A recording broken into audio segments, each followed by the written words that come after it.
காலை வணக்கம். எதுக்கு இந்த பதிவுன்னு கேட்டிங்கன்னா, நம்மளும் ஆடு மேய்க்கிற பிடிச்சிருந்தா வாங்க ஆடு மேய்க்கலாம்.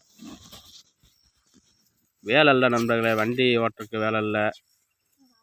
அதனால் இப்போ ஆட்டு விட்டு மேய்க்கிறேன். வாங்க நம்மள ஆட்டு விட்டு மேய்க்கலாம். ஆட்டு விட்டு மேய்க்கிறது பிடிச்சிருந்தா லைக் பண்ணுங்கள், கமெண்ட் பண்ணுங்கள், ஷேர் பண்ணுங்கள், சப்ஸ்கிரைப் பண்ணுங்கள்.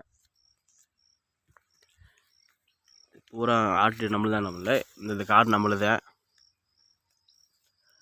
பூரா புல் வந்துருச்சு. அதுக்கு மேய்ஞ்சானா மேய்ஞ்சிருமேன்ட்டு மேய்ச்சி விட்டுட்ருக்கான். இது இங்கே வந்து வாழைக்கட்டை ஃபுல்லாக நம்மளுதான். நம்மள விவசாயம் பண்ண தென்னை மரத்தில் ஒன்றும் வரானுக்காண்டி நாங்கள் அப்படியே சும்மா விட்டு ஆட்டுக்குட்டிக்கு இது இல்லை. அதனால சரி ஆட்டுக்குட்டிக்கு விடுவோம் அப்படின்ட்டு நம்மள